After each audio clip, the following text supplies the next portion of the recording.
ونصلي على رسوله الكريم أما بعد بسم الله الرحمن الرحيم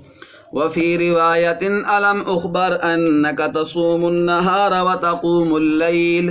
قلت بلى يا رسول الله قال فلا تفعل صم وأفطر ونم وقم فإن لجسدك عليك حقا وإن لعينيك عليك حقا وَإِنَّ لِزَوْجِكَ عَلَيْكَ حَقًّا وَإِنَّ لِزَوْرِكَ عَلَيْكَ حَقًّا وَإِنَّ بِحَسْبِكَ أَن تَصُومَ فِي كُلِّ شَهْرٍ 3 أيام فَإِنَّ لَكَ بِكُلِّ حَسَنَةٍ 10 أمثالها فَإِنَّ ذَلِكَ صِيَامُ الدَّهْرِ فَشَدَّدْتُ فَشُدِّدَ عَلَيَّ قُلْتُ يَا رَسُولَ اللَّهِ إِنِّي أَجِدُ قُوَّةً قال صم صيام نبي الله داود ولا تزد عليه قلت وما كان صيام داود قال نصف الدهر فكان عبد الله يقول بعدما كبر يا ليتني قبلت رخصة رسول الله صلی اللہ علیہ وسلم۔ میرے معزز سامعین و ناظرین کرام، آج کے اس درس حدیث میں حدیثی کتاب ریاض الصالحین کی حدیث نمبر 150 جو حضرت عبداللہ بن عمر بن عاص رضی اللہ تعالی عنہما سے کئی الفاظ سے مروی ہے، جن میں سے ایک روایت کل آپ کے سامنے بیان کی تھی، یہ ابھی دوسری روایت پڑھی ہے۔ اس میں یہ ہے کہ پیارے نبی صلی اللہ علیہ وسلم نے حضرت عبداللہ بن عمر بن عاص رضی اللہ تعالی عنہما سے کہا کہ اے عبداللہ بن عمر بن عاص الم اخبر انک تصوم النہار وتقوم اللیل، کیا مجھے یہ خبر نہیں دی گئی ہے کہ تو ہر روز روزہ رکھتا ہے، وتقوم اللیل، اور ہر رات کو تو قیام کرتا ہے، تہجد پڑھتا ہے، ساری رات جاگ کر مصلی پر گزارتا ہے۔ حضور نے سوال پوچھا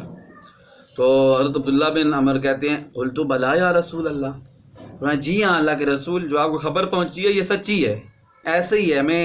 ہر روز دن کو روزہ رکھتا ہوں اور رات کو قیام کرتا ہوں، تہجد کی نماز پڑھتا ہوں۔ تو پیارے نبی صلی اللہ علیہ وسلم نے فرمایا فلا تفعل، عبداللہ بن عمر ایسا نہ کرو، ایسا نہ کرو کہ روز ہی روزہ اور ہر رات کو قیام، بلکہ ایسے کرو کہ صم وافطر ونم وقم،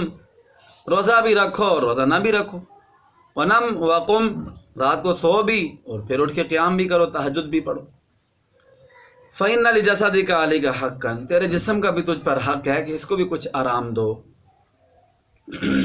وَإِنَّ لِعَيْنَيْكَ عَلَيْكَ حَقًّا، اور تیری ان آنکھوں کا بھی تجھ پر حق ہے کہ ان کا بھی حق ادا کرو، کہ ان کو بھی تھوڑا سا سکون کرنے دو اور آرام کرنے دو، سونے دو ان کو بھی۔ وَإِنَّ لِزَوْجِكَ عَلَيْكَ حَقًّا، اور تیری بیوی کا بھی تجھ پر حق ہے، تم روز ہی روزہ رکھو گے اور رات سارا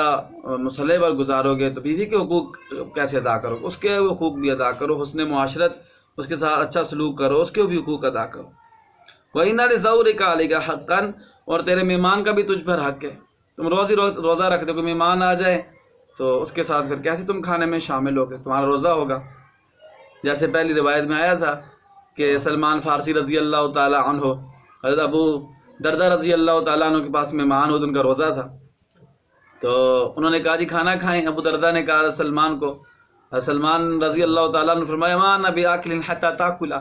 اس وقت تک میں بھی نہیں کھاؤں گا جب تک تو نہ کھا، جب تک تو نہ کھائے تو میں بھی نہیں کھاؤں گا۔ پھر انہوں نے روزہ، نفلی روزہ تھا، وہ توڑا حضرت سلمان کے لیے، تو اس لیے حضور نے فرمایا تمہارے مہمان کا بھی تجھ پر حق ہے۔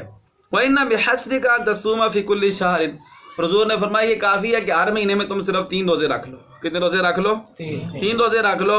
اور یہ اللہ کا قانون ہے کہ اللہ ایک نیکی کے بدلے 10 نیکیاں کرنے کا ثواب عطا فرمائیں گے۔ جب مہینے میں 3 روزے رکھو گے تو اللہ تعالیٰ تمہیں 30 روزے رکھنے کا ثواب عطا فرمائیں گے۔